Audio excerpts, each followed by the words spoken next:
Irmãos, quantos acreditam que Deus fala ainda hoje? Você sabia que há grandes, renomados, famosos pregadores que nós admiramos e que eles acreditam que Deus já não fala hoje? Que tudo que Deus falou, falou no passado, falou pela sua palavra, e quando você quer ouvir a voz de Deus, você abre a Bíblia, mas Deus hoje não se manifesta mais. E nós cremos que Deus fala ainda, você crê? Como fala? Como fala? Falou comigo hoje. E falou comigo por causa de alguém que está aqui. Falou com, eu não sei quem é ainda, mas falou comigo por causa de alguém que está aqui. Você, Sula? Não, né? Porque eu tinha a palavra determinada, preparada para hoje, e fui ler um material do F. Hop, lá de Florianópolis, e não tinha nada a ver, mas quando eu vi a lista dos artigos que eles tinham no blog deles, tinha um que me chamou a atenção e eu fui ler, era um artigo. E eu li o artigo e, assim, claramente ouvi a voz do Senhor falando, é por aqui, é isso aqui. E minha esposa viu eu me dedicando para mudar a rota. Sabe quando você está indo para um lugar e de repente o GPS fala, recalculando a rota?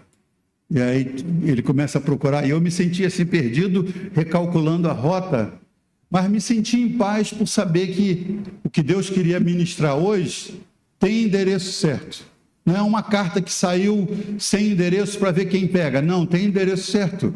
Deus falando para alguém que quem sabe precisa tomar uma decisão amanhã e pedir um sinal a Deus, Senhor, fala comigo hoje, quem sabe em casa. E disse, Senhor, fala comigo hoje. E aí Deus pôs essa palavra no meu coração, eu queria ir com você para o primeiro livro das Crônicas, capítulo 12, versículo 23 ao 32, vou ler esses versículos.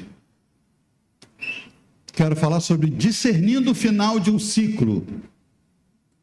Discernindo o final de um ciclo. 1 Crônicas 12. É um texto estranho, no mínimo estranho. Isso, Ana, que bom que você veio. Pode ser contigo. Olha o que diz na minha versão. Eu estou na NAA.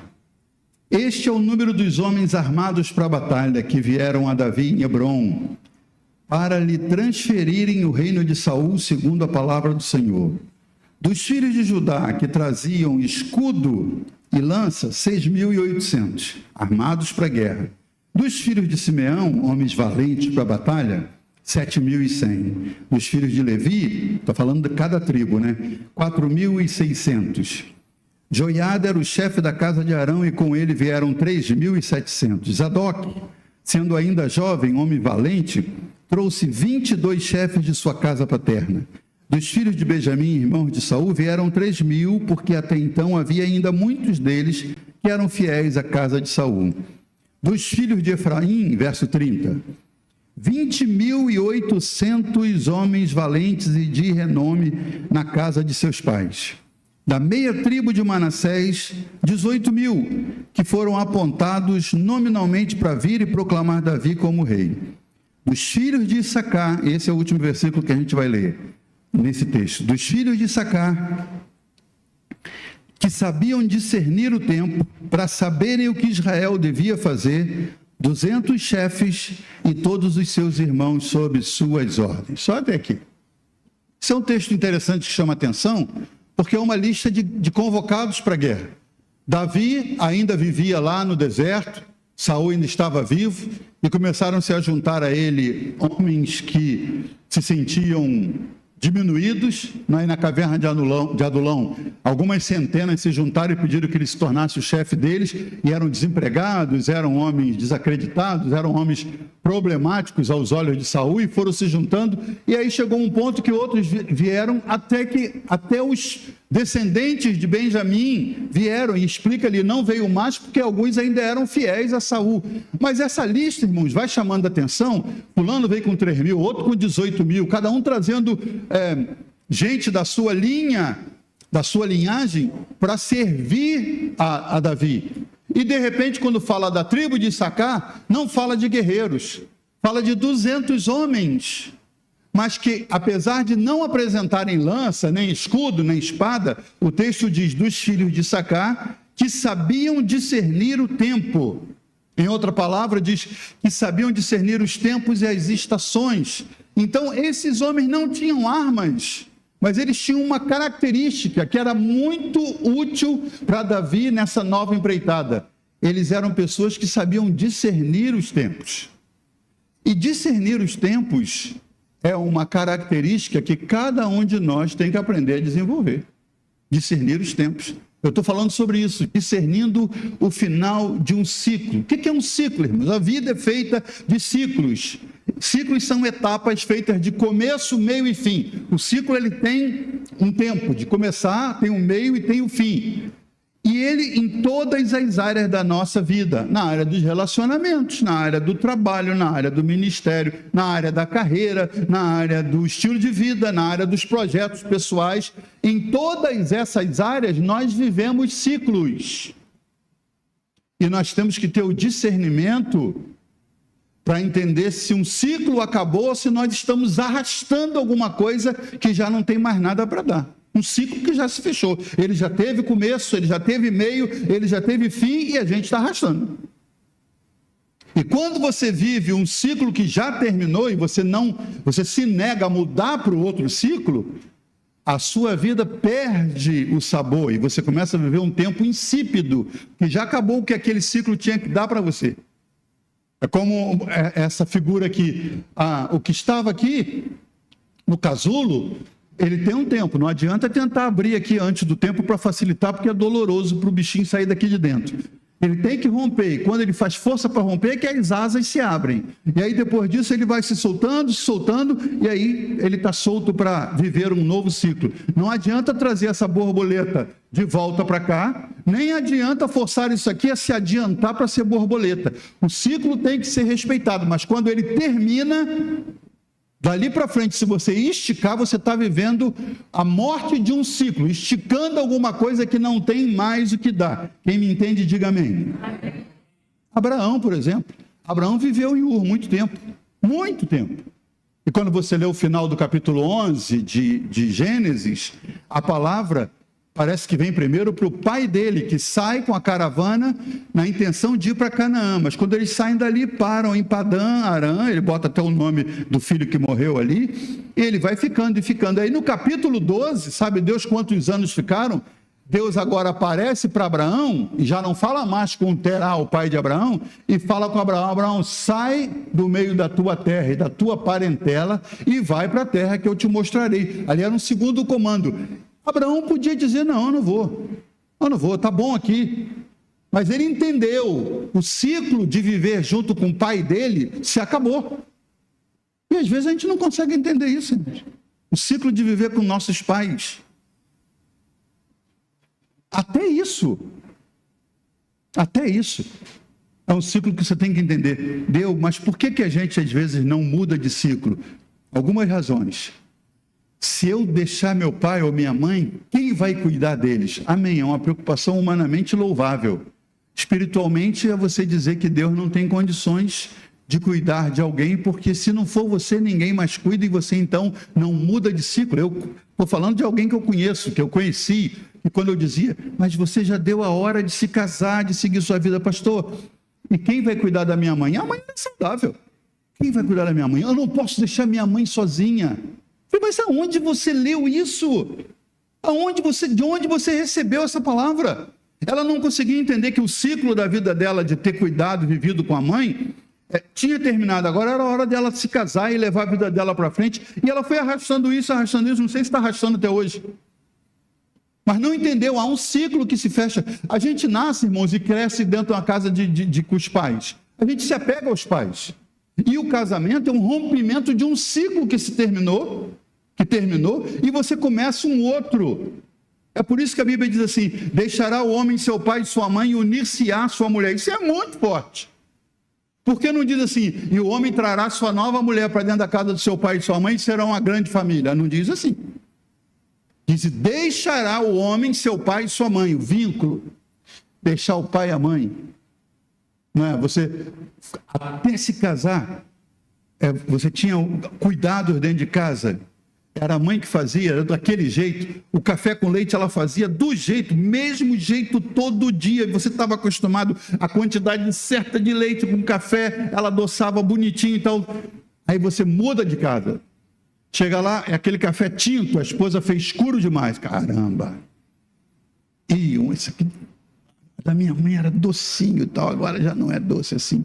Mudou de ciclo. Não estou te dizendo mudar de ciclo significa que saiu de um para melhor. Não, pode ser um ciclo diferente. Normalmente é diferente, que vai exigir adaptações. Mas ou você muda de ciclo, se adapta e segue a vida, ou você se amarra num ciclo que já fechou e aí você fecha o caixão. É viver dentro de um caixão fechado. Não vive a vida que o Senhor separou para você. Abraão não teve uma ordem de Deus. Deus deu a opção para ele. O Senhor fez um convite para ele: Abraão, sai da sua terra e vai. Mas Abraão, é melhor você sair, hein? Que se você não sair, não. A decisão era dele, mas ele entendeu. Eu tenho que mudar de ciclo.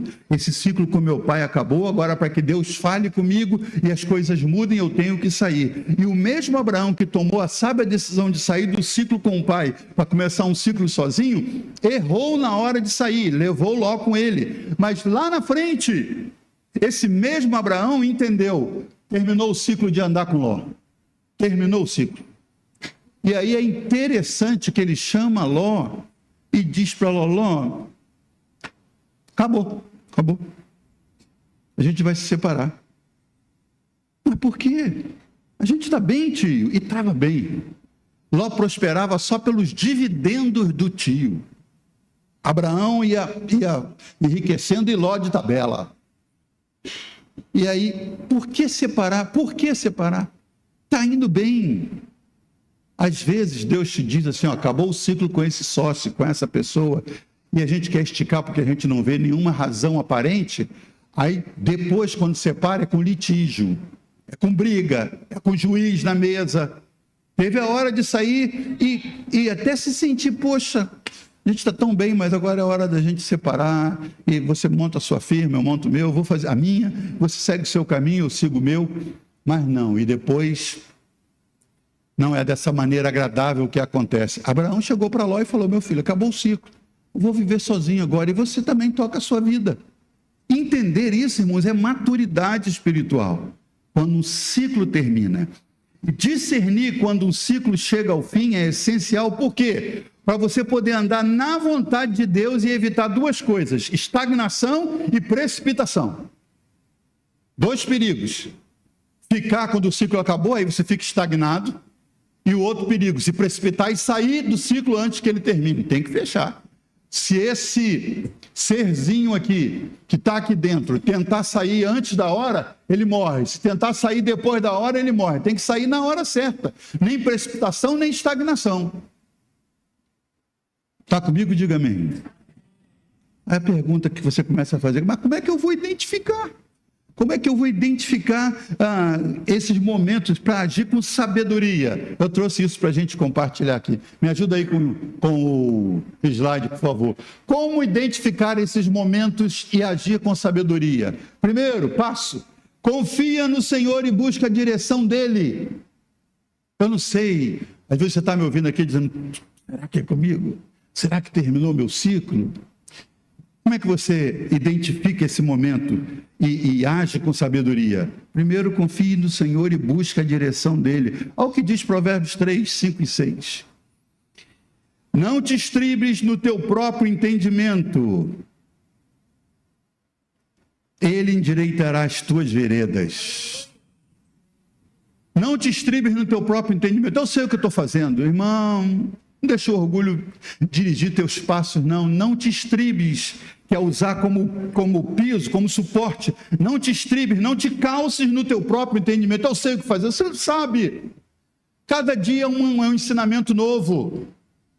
Não te estribes no teu próprio entendimento. Eu sei das coisas, você não sabe. Vá para o Senhor. O que o texto diz? Não te estribes no teu próprio entendimento e o Senhor endireitará as tuas veredas. Tem que entrar num novo ciclo, não sei ainda os passos a dar. O Senhor vai corrigir teus passos.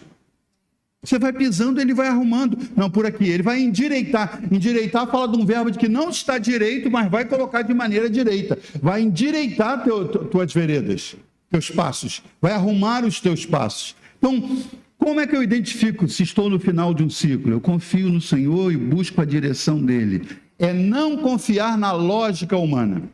Não, eu sei, já fiz isso várias vezes. Já fiz várias vezes e vai dar certo. Confia no Senhor. Ou confiar nas emoções momentâneas. Há um texto lindo. Vê se vocês me ajudam aí. Daniel capítulo 2, verso 21 e 22. Daniel 2, 21 e 22. Deixa eu ver se eu acho aqui. Daniel 2, achei. 21 e 22. Olha que texto.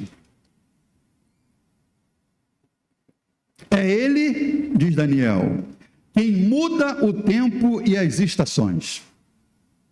Então, se você acha que conhece de tempo, ele muda o tempo e aí você ficou no salvo. É ele quem muda isso, volta lá, esse texto mesmo. É ele quem muda o tempo e as estações. O pessoal da mídia, esses midiáticos, né, estão cada dia, midianitas, né, que a gente fala. É ele quem muda o tempo e as estações. Olha, remove reis e estabelece reis.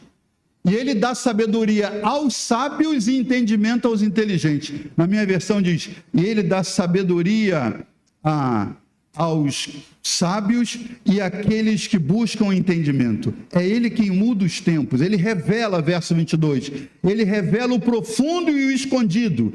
Conhece o que está em trevas e com ele mora a luz. Você tem um Senhor na sua vida que conhece os tempos e as estações e tem o poder de mudar os tempos e as estações. Fala com ele. Não se estriba no teu próprio entendimento, é com ele. Senhor, é contigo. Eu acho que eu estou vivendo o final de um ciclo. O que eu faço, Senhor? Confia no Senhor e busca a direção dele. Como? Oração, jejum, palavra. Oração, jejum e palavra ainda funcionam, irmãos. Oração, dobrar os joelhos, clamar ao Senhor. Oração, pedir a direção de Deus para abençoar o seu dia. Oração, jejum. A gente tem que aprender a voltar às práticas do jejum. Jejum quebra cadeias, jejum quebra você mesmo, jejum abre caminho para o espiritual. Ele ventila seu espírito para receber do Senhor quando você está tão envolvido com as coisas da carne. Jejum, oração e palavra. E como disse Daniel, já que é ele que muda as estações, então não é lógica humana nem emoções momentâneas, é buscar em Deus a direção. De que eu estou falando? Do emprego que já não traz paz. Você lutou, estudou, fez a prova, passou há 20 anos atrás para esse emprego. Ele te dá segurança, se você for ou não for, salário é garantido, questões financeiras você está bem, aposentadoria que é prometida está boa, você está confiante que vai ser bom, mas no coração já não tem paz nesse emprego. Será que não é final de um ciclo? Mas eu tenho segurança, pastor. Amém. Não estou dizendo, despeça-se desse emprego e depois vem aqui para a porta da igreja para a gente te ajudar. Não. E você diz, foi o pastor que mandou. Não. Mas algumas pessoas, por causa de uma segurança humana, perdem o timing de Deus, perdem o ciclo de Deus, de uma mudança que vai trazer um renovo para a sua vida, um emprego que já não traz paz, um relacionamento que já perdeu o propósito, um ministério que já cumpriu a missão, já fez o que tinha que fazer, já deu o que tinha que dar. Uma amizade que você está arrastando, porque você acha que vai ajudar essa pessoa a se firmar na fé, e o tempo inteiro é ela que te prejudica, é ela que te dá... que não te dá motivos para seguir adiante, você vai esticando, já não sente paz, esse relacionamento já não tem propósito. Por que está esticando isso, irmãos? Tem que analisar em Deus, baseado em Provérbios, né? Buscar no Senhor a direção, se já não é o fim de um ciclo para você mudar. Eu já falei aqui de amigos ministeriais que eu tenho e que creio que vão para o céu que eu vou, e que Não vou sair de um lugar se eu entrar e eles estiverem, se eu entrar no restaurante e ele tiver, eu vou sair. Absolutamente não. Mas eu entendi que o meu ciclo de trabalhar com ele terminou. E já aconteceu dele voltar a me convidar para trabalhar com ele. E eu falei, não, rapaz, deu. Não, já foi. O ciclo acabou. Tem que ter maturidade para reconhecer isso. Um relacionamento que perdeu o propósito. Um ministério que já cumpriu a missão.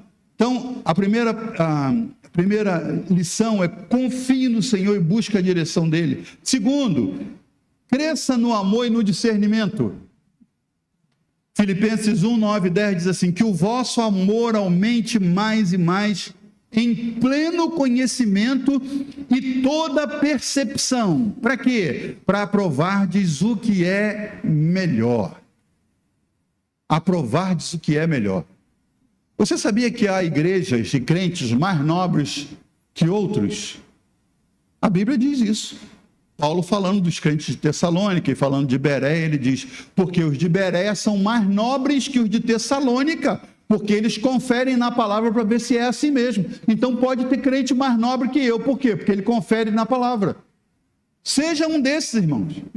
É o apóstolo que está dizendo, ele não está diminuindo ninguém, ele está reconhecendo o valor de uma igreja que não comia qualquer coisa, que ia para a palavra. Deixa eu ver se é assim mesmo, que está escrito aqui. E ele identificou isso na igreja dos bereanos e os reconheceu e escreveu a respeito. Você precisa ser mais nobre, crescendo no amor e no discernimento, porque Paulo aos Filipenses fala isso, que o vosso amor aumente mais e mais, amor por Deus, amor pelos seus filhos, em pleno conhecimento, está falando de conhecimento, e toda percepção. Para quê? Para aprovardes o que é melhor. Há algo melhor do que você conhece, e você não percebeu ainda. No seu trabalho, no que você faz, nos seus relacionamentos, no seu estilo de vida. E a Bíblia diz que você pode perceber o que é melhor para mudar de nível, mudar de ciclo, desde que você esteja crescendo em amor e em discernimento. O que é discernimento? Discernimento para perceber que algo já não glorifica a Deus, não edifica as pessoas ao redor, nem nos faz crescer espiritualmente. Será que tem algo que você está fazendo que você sente que não cresce mais nisso? Eu uma vez fui dar uma classe numa outra igreja para professores de escola dominical. E 1 hora falando a respeito de tema, e de repente alguém falou assim, pastor, mas tem gente aqui no nosso meio, que dá aula há 25 anos na mesma classe, e essa pessoa com 25 anos de experiência, será que... E ela fez uma questão a respeito disso. Eu falei, tem que saber se a pessoa tem 25 anos de experiência ou se o primeiro ano naquilo que ela começou a fazer foi experiência e os outros 24 foi repetição. E ela não mudou em nada os outros 24 anos. Não cresceu. Não fez melhor do que podia fazer. Você tem que observar um momento em que você já não é edificado, já não cresce espiritualmente naquilo que você está fazendo. Discernimento é isso, irmão. Perceber que algo que você faz já não glorifica a Deus. Às vezes dentro de casa, às vezes no seu estilo de vida. Não glorifica a Deus. Não edifica as pessoas ao redor, nem faz você crescer espiritualmente. Isso é discernimento. Discernimento para quê? Para não confundir desafios temporários com o final de um ciclo. Alerta aí. Limpa as anteninhas. Você está no emprego, está ouvindo essa palavra, mas no emprego você está enfrentando uma aprovação.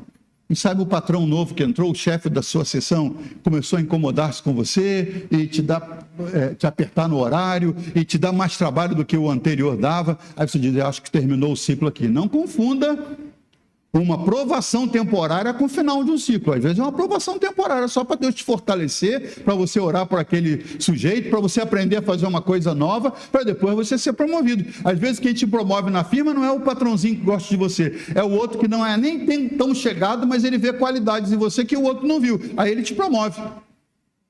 Então você tem que estar ligado no Senhor, não se calce, não se estribe no seu próprio entendimento. Busca o Senhor, busca a direção do Senhor e discernimento aguçado, para não confundir desafios temporários com o final de um ciclo.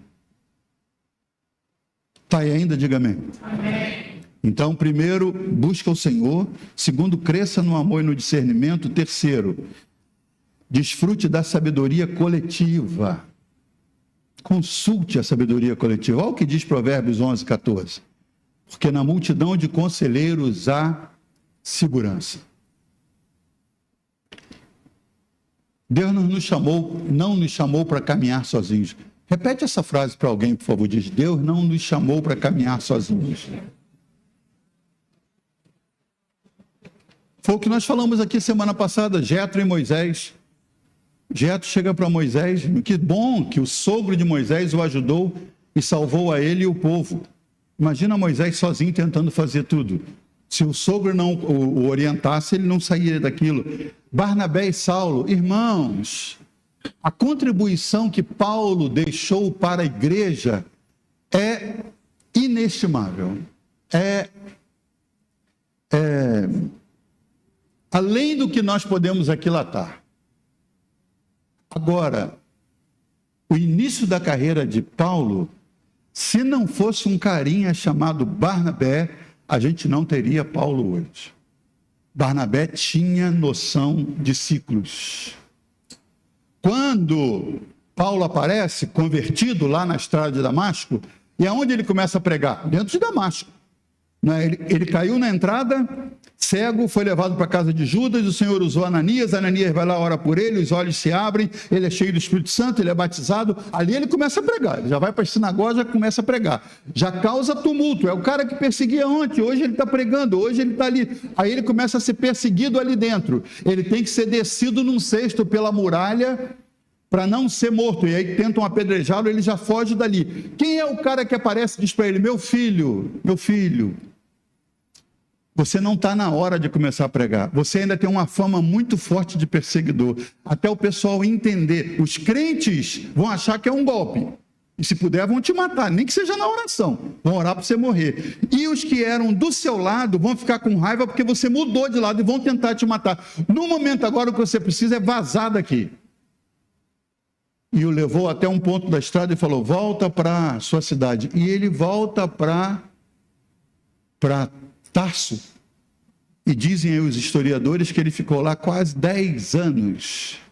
Quando é que você pega um cara do calibre de Paulo, irmão, com o conhecimento que ele tem, e manda ele ficar 10 anos parado em casa, fora do movimento de Jerusalém? Tem que ter muito discernimento de ciclos que se iniciam e terminam, para dizer: Saulo, não é agora, vai para lá. E a Bíblia diz que depois, quando a igreja de Antioquia se destacou e quiseram procurar os mestres e tal, Barnabé sabia onde buscar e foi lá em Tarso buscar Saulo e trouxe de volta. Agora é a sua hora. Entender os ciclos. A hora de aparecer e a hora de ir para trás das cortinas. Não é minha hora ainda, não é minha hora. Jesus fez isso, irmãos. Jesus falou: ainda não é chegada a minha hora. Falou para a mãe. Outra vez, antes da grande festa, onde logo depois ele foi preso, os discípulos todos falaram com ele: Senhor, nós estamos subindo para a festa. Eu não vou agora, não. Os discípulos foram, depois ele foi sozinho. Discernir a hora de ir, a hora de sair. Por que ninguém matou Jesus antes da hora? Porque ele sabia de como sair das situações, que ele falou: não, tem a hora certa. Não vou morrer antes da hora. Os ciclos. Jesus sabia onde entrar e onde sair. Você tem que ter sabedoria que você pode receber a partir das pessoas a quem você consulta. Na multidão de conselheiros, a segurança. Deus não nos chamou para caminhar sozinhos. É para isso que Deus levantou os ministérios na igreja. Olha os ministérios que tem aqui na igreja. Agora nós temos alguns novos ministros. Por que você tem que tomar uma decisão sozinho? Irmão, se você é da Oásis, por favor, ouça o pastor falando agora. Não tome a decisão e venha nos comunicar o que você já fez. Se você já tomou a decisão, nem comunique. Nem comunique. A gente vai saber quando você se dá mal. Mas, pastor, eu queria te falar que abri a firma. O que me resta falar, irmãos? Se for de doce, eu vou lá para comprar um doce. Se não for, não sei o que eu vou fazer. Aí depois, pastor, o sócio me passou a perna, vizinho, pastor, fechei, levei prejuízo, estou devendo não sei quanto. Agora vem contar para mim a lamúria da decisão errada que tomou. Por que não veio dizer: pastor, ora por mim, eu estou pensando seriamente em abrir uma padaria e queria que você orasse. E no minuto de oração, Deus pode dar. Você fala com o pastor Célio, que nunca abriu uma padaria. Já abriu ou não? Mas é um homem de Deus. Pastor Célio, estou pensando em abrir uma padaria. Ele vai sentir alguma coisa, irmão, para compartilhar com você. Vá para outro pastor, fale com os pastores. Não fique procurando quem concorde com você. Abra o coração e diga, eu estou pensando em fazer isso, estou precisando de oração, me dirige, me ajuda, me orienta, o que eu faço? Porque aí você toma a decisão por conta própria, quando se dá mal, aí você vem reclamar, pedir oração, vem para a consagração, bota o pedido de oração. Não precisava passar por isso. Os profetas da casa de Deus, os pastores, os evangelistas, os ministros estão aqui e é para isso. Está lá em Efésios 4:11, um texto que eu repito sempre. E ele mesmo concedeu uns para pastores, outros para apóstolos, outros para mestres, evangelistas, e para quê? A edificação do corpo. Se é corpo, diga amém. Então é para a sua edificação que nós estamos aqui. Não achou um hoje que está com pressa? Procura outro, e outro, e outro. É melhor você gastar um tempinho até receber de Deus uma confirmação para fazer o que você tem que fazer, do que sair precipitadamente e depois voltar com os prejuízos para contar e chorar as pitangas amargas que você recebeu. Sabedoria coletiva disponível na multidão de conselheiros há segurança. Para isso Deus levantou, para a edificação do corpo. Antes de fechar um ciclo, converse com quem caminha com Deus e tem discernimento.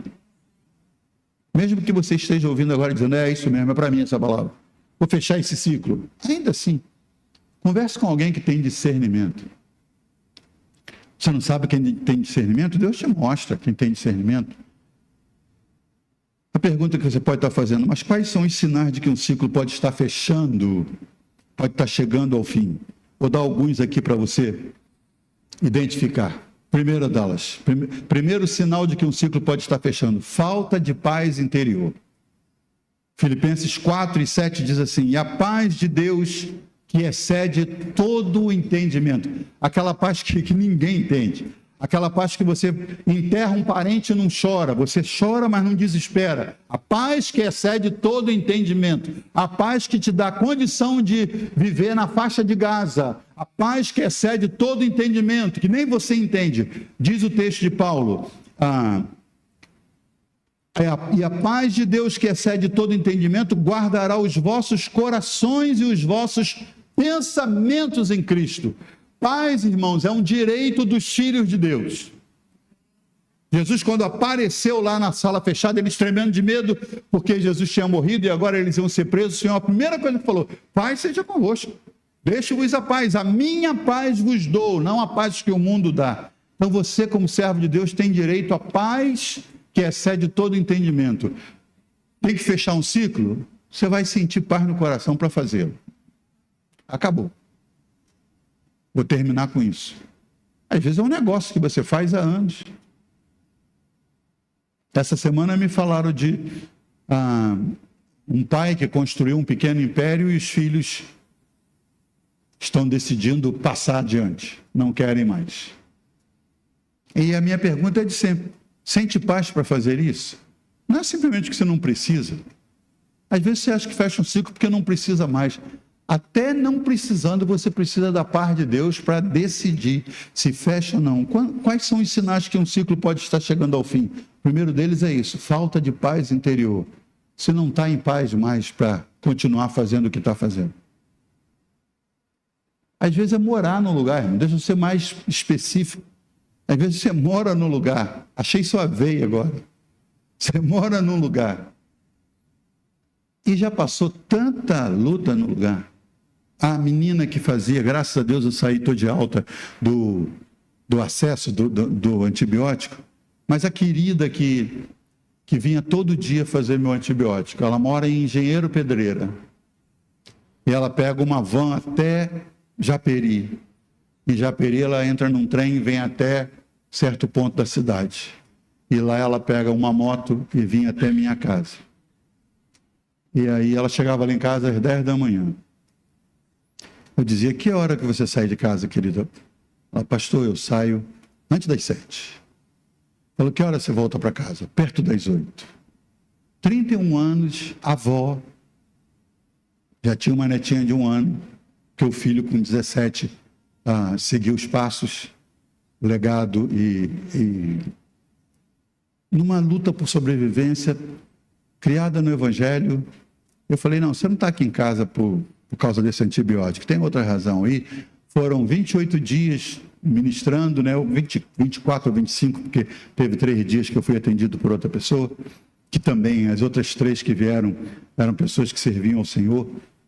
Mas eu comecei a fazer as contas com ela, eu falei, por que você mora lá? Porque é mais barato. Eu falei, mas você já viu quanto você está gastando de transporte para poder trabalhar?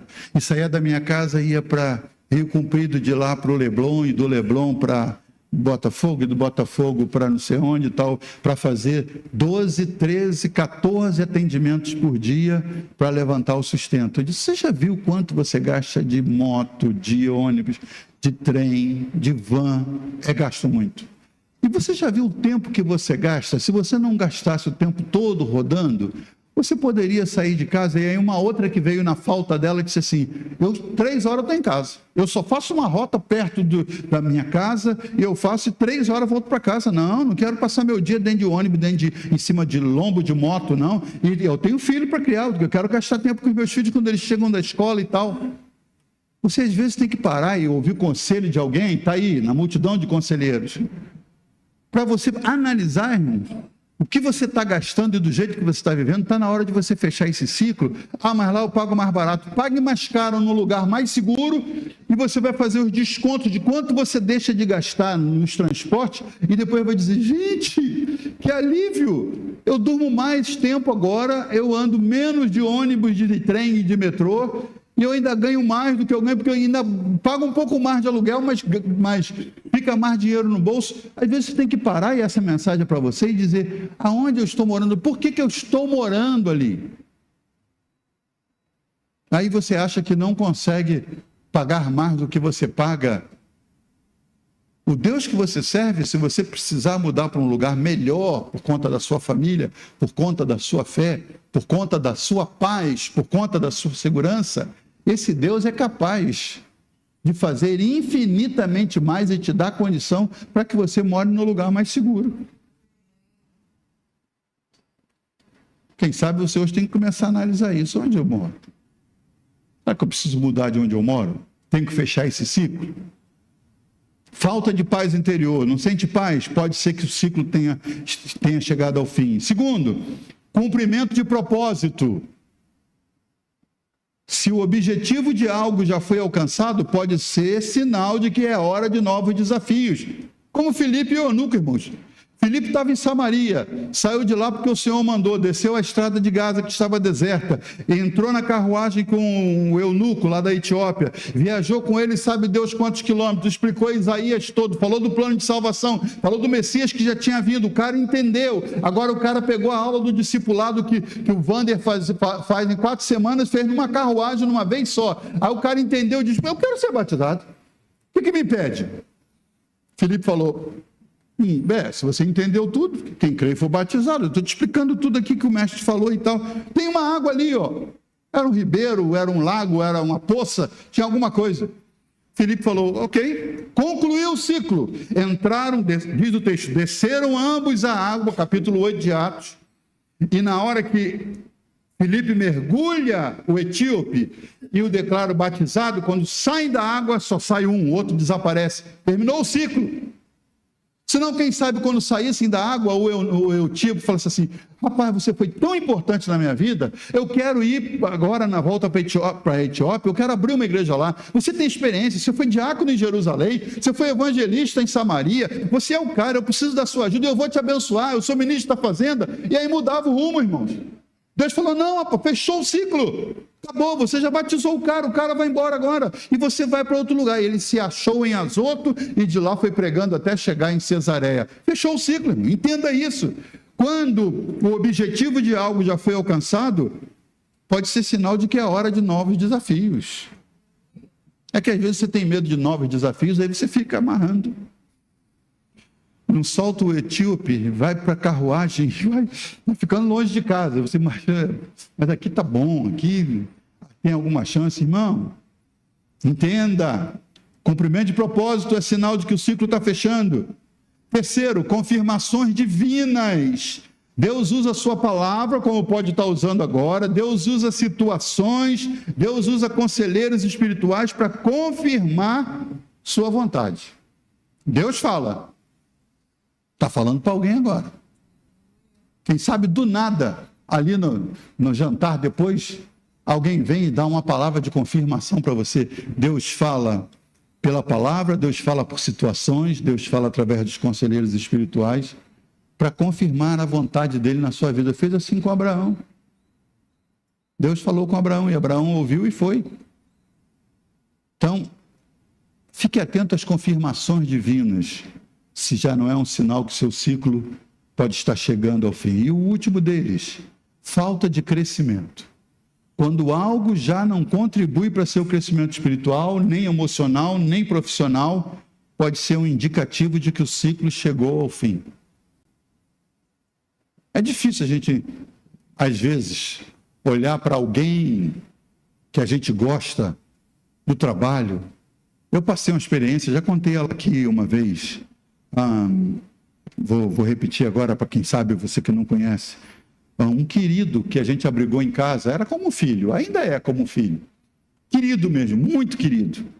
E um dia a esposa dele, querendo que eu pagasse para ele no retiro, ela foi e disse: pastor, eu vou te mandar o cheque do valor dele, mas é uma surpresa para ele, e o senhor põe o nome dele aí e põe ele no retiro. E eu pus ele no retiro e falei: ó, você foi um abençoado, você vai no retiro com a gente. E pus ele no retiro.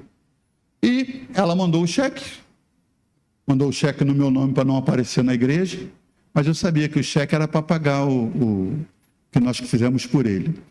E aí, ele em casa, vendo o extrato, naquela época ainda tinha os talões de cheques que hoje ninguém mais usa, e aí ele pega os cheques dela e dele e vê um cheque feito para mim e que eu assinei atrás, e aí ele deduziu que era um dízimo que ela tinha dado e eu pus na minha conta porque eu pus meu nome atrás.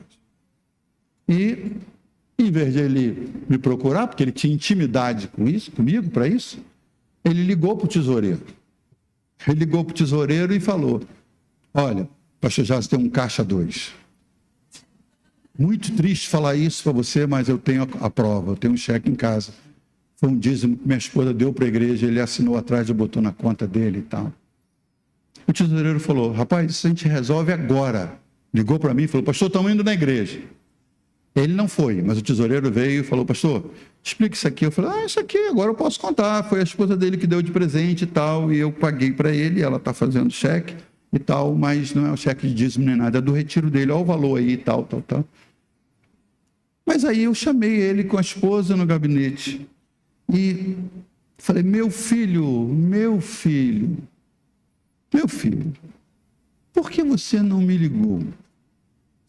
Por que você não me perguntou? Ele disse assim: nada a declarar, pastor, pensa o que você quiser.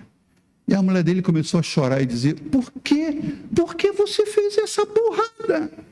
Por que você não me ligou, não me perguntou? Por que você não perguntou ao pastor e tudo seria esclarecido? Não adiantava mais. Ele só quieto. Ela chorando.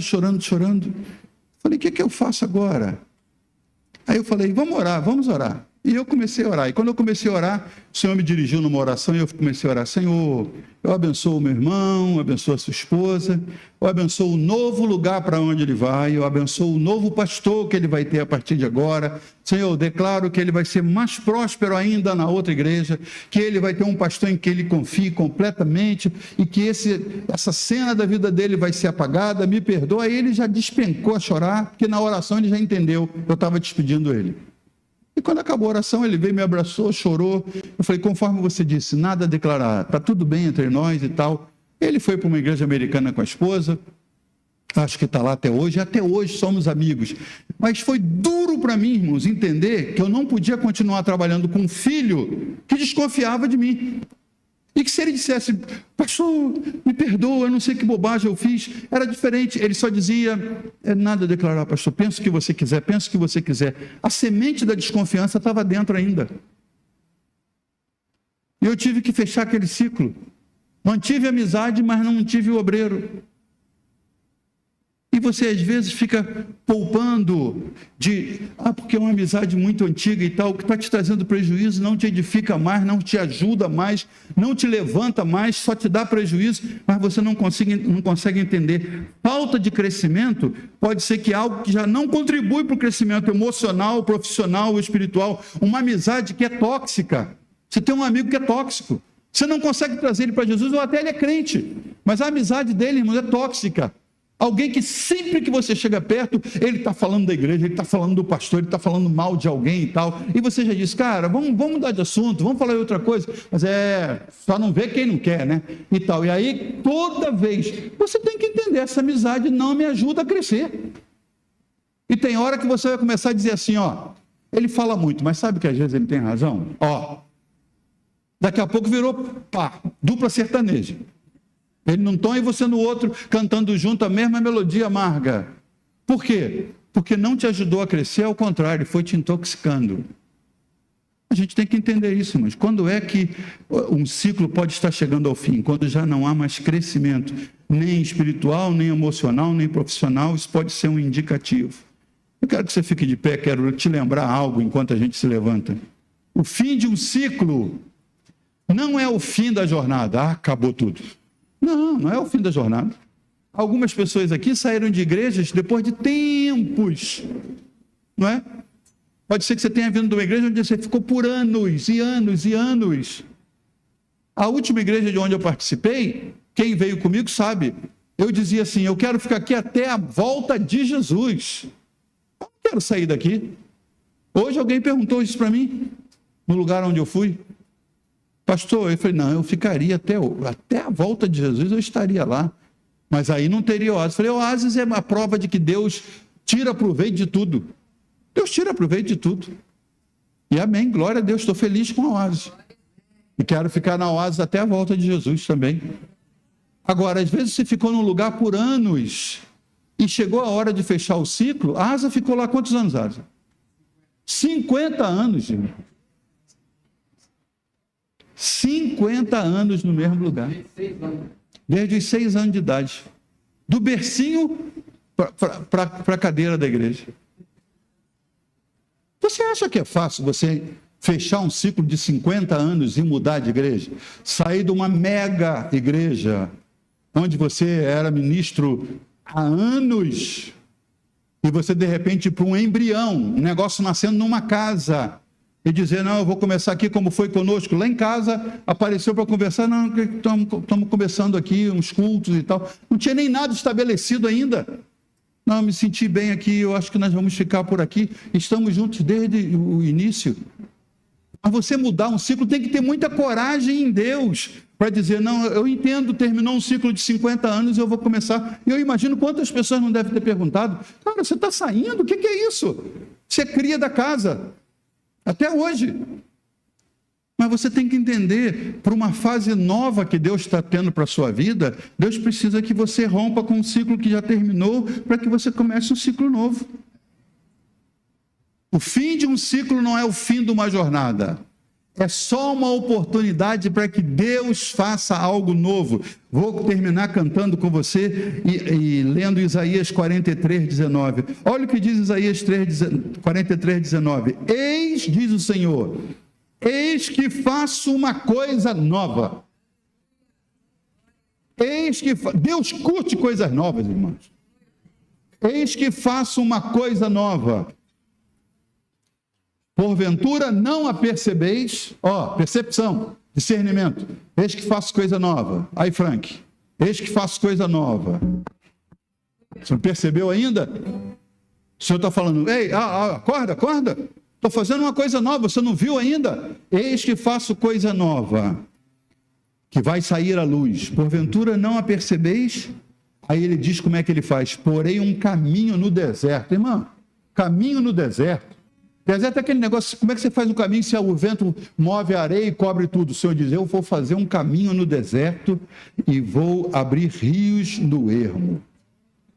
Onde não há lugar, eu vou abrir.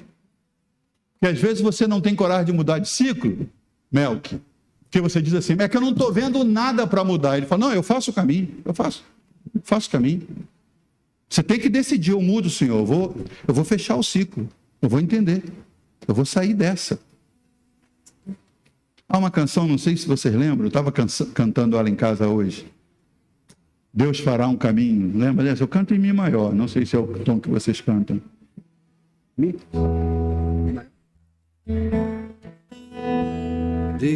Deus fará um caminho para você, onde ainda não se vê direção ou possibilidade alguma. Deus se importa com o seu sofrer e nesses dias vai trazer direção que vai mudar a sua vida. Preste atenção. Sua noite findará. Seu dia está chegando, Marquinho.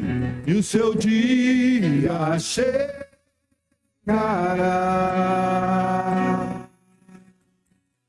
E o milagre que você espera acontecerá.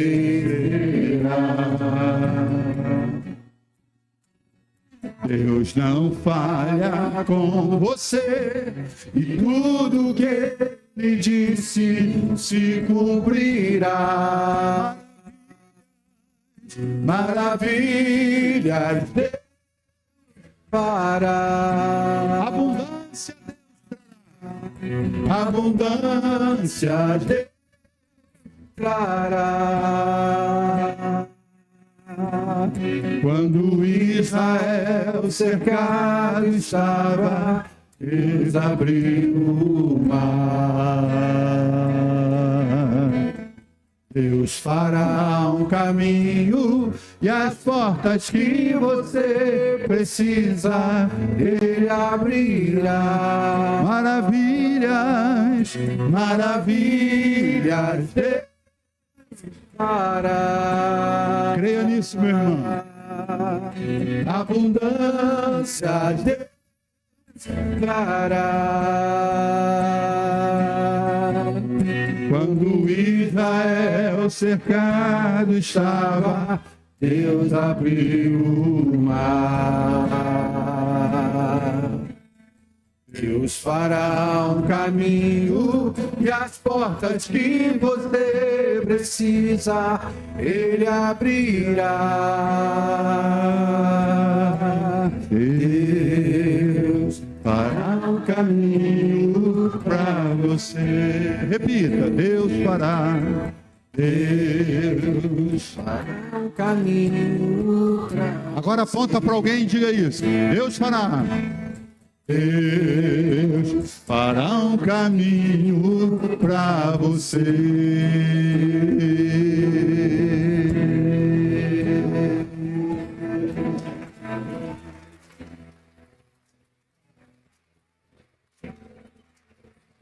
Eita. Aleluia. Aleluia. Meu coração queima com a certeza de que Deus está abrindo um caminho. Você sente que Ele falou para você essa noite? Um caminho novo, um caminho novo. Deus falando para você, eis que eu faço coisa nova. Não é uma coisa reformada, não é uma coisa retocada, não é uma coisa aproveitada. Deus fará uma coisa nova. Nova. Quem sabe uma nova profissão, uma nova carreira, uma nova amizade, um novo relacionamento, uma nova escola, um novo lugar. Tudo que Ele precisa é que você diga, Senhor, eu abro meu coração para o novo, para receber o que Tu tens para mim. Fernandinho canta aquela canção que diz, uma nova história Deus tem para mim, uma nova história. Quem sabe esse capítulo que você está vivendo está muito amarelado, está entristecido, está amargo. Deus quer virar a página da sua vida, escrever um capítulo novo para que você tenha doçura nos lábios para falar dele, alegria no coração para contar seu testemunho, firmeza nos passos para andar no caminho dele, alegria para buscar a face dele, olhos molhados de novo, ouvidos sensíveis à voz dele, pés que andam na vontade dele, mãos que têm prazer em servir. Deus quer renovar a aliança com você. E se o ciclo está fechando, deixa que ele feche, porque ele tem algo novo para fazer na sua vida. Você recebe essa palavra, diga amém. Amém. Diga para o seu vizinho, foi para você. Glória a Deus. Que a graça de nosso Senhor Jesus Cristo, o amor de Deus, nosso Pai, e a comunhão do Espírito Santo seja com todos, desde agora e para sempre. O povo de Deus diz: amém. Vão na paz do Senhor, queridos.